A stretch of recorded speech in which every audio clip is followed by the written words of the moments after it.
Right. Do you think that we should be having these six TV debates that Rishi Sunak has called for? Do you think Sir Keir Starmer is frit for saying he'll only do one? Or do you think this is pretty much a pointless and tedious exercise that nobody has asked for? Well, when it comes to these TV debates, I'm usually bored by them because each leader is always on script. They never go off script, and I don't think we ever learn anything from them. And then after that, nothing really happens with the polls. So I don't really see the point of them at all, to be perfectly honest. We don't have a presidential system in this country. We have a system of parliamentary democracy. But I suppose we're going to have at least one or two of them. And I think a couple of them is probably about right. And when you saw what's happened over the last 24 hours, for me, it's just been an absolute maelstrom. I feel like a whole week of my life has gone by and I'm going to wake up and this is all a mad dream.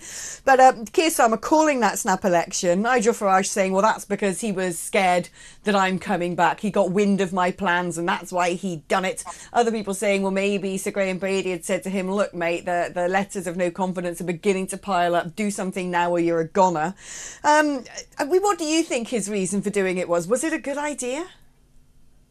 Well, I'm not absolutely sure that it was a good idea. I mean, I can see a logic for going early in the sense that things could get worse over the summer. There could be more migrants coming across on the English Channel in rubber dinghies.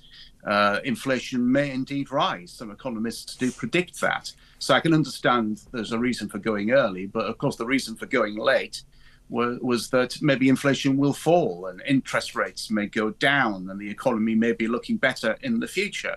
So there are arguments for and against on that. As for were there any letters going into to Sir Graham Brady? Sir Graham Brady will never tell us, so it's only speculation. Was it because of Nigel? Well, he certainly surprised Nigel by announcing this election at this time. Nigel wasn't expecting it.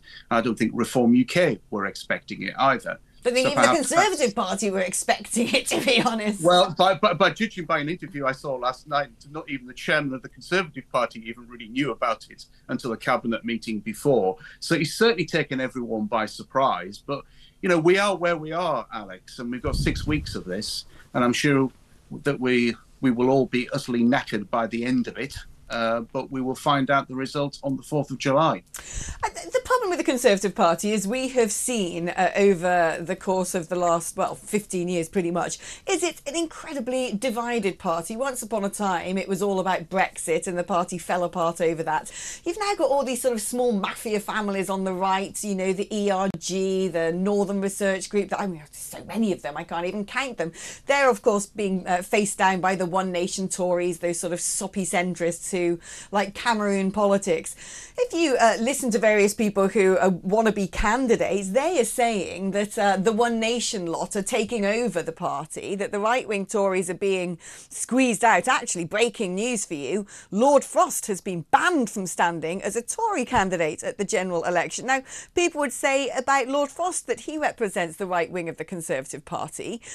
Is it true that by the time we see a Conservative manifesto, it's going to be sort of the weak, woke, wishy-washy nonsense that the public don't really want? We hope to influence the manifesto and we will be putting our ideas forward. And who knows what's going to be in the manifesto? But of course, who knows what's going to happen after the general election? I mean, if you look at the polls, then of course it's pretty much a disastrous result for the Conservative Party because polls have been wrong in the past. And I know they are much more accurate than they ever were. But at the same time, we simply don't know how many Conservative MPs are going to be around after the general election, and we don't know the direction of the party. So everything's completely up in the air at the moment. It's not the problem that some of the Conservative Party's safest seats tend to be in what one might call the red trouser areas rather than the red wall areas. And those MPs may be sort of less hardline than, say, you and I would like. And then at the same time, you've got the Reform Party who are potentially posing a threat to Tories in 28 seats. And the element of the Conservative Party that could well be wiped out are the proper right-wingers, and the rest of the Conservative Party left behind are basically going to be no different to the Labour Party. Well, that is possible, Alex. I mean, anything can happen. I mean, my prediction is that Reform will not win one single seat. You know, so you can hold me to that one, and maybe I'll have to buy you a drink after the election if I'm completely wrong. But I don't think Reform will win a single seat, and that includes Ashfield with Lee Anderson. And yes, I mean, many of those Tory Reform group, One Nation types, so the left of the Conservative Party, to be truthful. Yes, there is a possibility that more of them could be left. But of course, there may be some surprises along the way. So as I said, I mean, we just got to wait and see what happens. It's going to be an interesting election in that respect. Yeah, it is indeed. And I do hope people sort of, vote for the parties they like and don't always swallow whole that narrative that you've got to pick between a binary choice. I'm just going to bring in Charlie on this and get both of your reactions, actually, to this announcement, this breaking news that Lord Frost has been banned from standing as a Tory candidate at the general election. Now, he's a big beast. He writes in the Telegraph. People like him. They think he was a good Brexit negotiator. They associate him with Boris Johnson, who went down a storm in the Red Wall. He's been very critical of the current government and basically saying, look, the people out there want to vote Conservative policies. They want a Conservative party that has sort of good old-fashioned right-wing values. And now he's being blocked from standing. Is that a good idea? Well, we're not entirely sure the reasons, totally the reasons why that is. I mean, we can speculate, A, because he's a Lord, I think, and I think that precludes you actually from standing as an MP unless you relinquish that. I don't think you can do both. Doesn't preclude you from being the foreign minister, though, does it, Charlie? No. But you can be appointed by the Prime Minister if you're in government, and so that is the prerogative of the Prime Minister. But I think standing as a parliamentary candidate for the Commons, something that Lord Cameron isn't looking to do, but Lord Frost was, that could be a reason. It could also be, I think, as you said, he has been critical. But I think there was some polling that took place not so long ago within a particular group of people that was funded by a particular source where the details were not clear and didn't emerge, where it had very, very negative polling of the party and the Prime Minister. And I don't think sufficient answers were given as to where that polling came from, who was behind it. We know. And it was damaging, clearly, to the party and the leadership. But and Lord therefore, Frost he was the sort of mouthpiece for that polling. He's the one who then sort of carried that polling to the mouths of the newspapers. Andrew, I'd imagine that you probably are quite a fan of Lord Frost and would like to see more Lord Frosts in the party. Yes, indeed. He would have had to renounce his peerage, but he was willing to do that. And obviously nothing has come up, and the party's tried to block him every way, and now he's been completely blocked from standing in the election. And I think that's a shame, because I think he would have made a very good member of Parliament. Do you not think, and this is my problem with the Conservative Party, we keep hearing whenever we've got these divisions in the Conservative Party, the little lie that we're constantly told is, oh, well, that's because the Conservative Party is a broad church. And I kind of think to myself, well, that's all very well. You can have a broad church, but if you don't share any sort of ideology, then you're no church at all.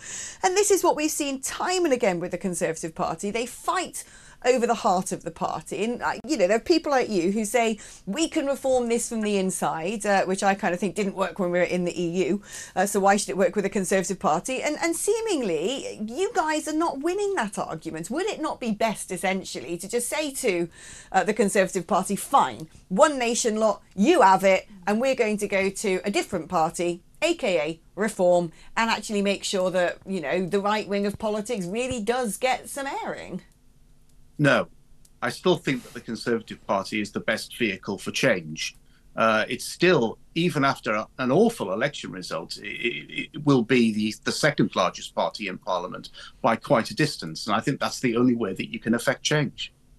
But, I mean, do you not think when you look back over the shambles of the leadership contest, all these plots and these coups and the sort of playground politics and not wanting to share the sandpit with all these different cults and sects within the Conservative Party, are you not just totally disillusioned that that is what has cost you? You had an 80-seat majority. I think there needs to be more power going back to the associations, and of course there are other groups around that are fighting for that.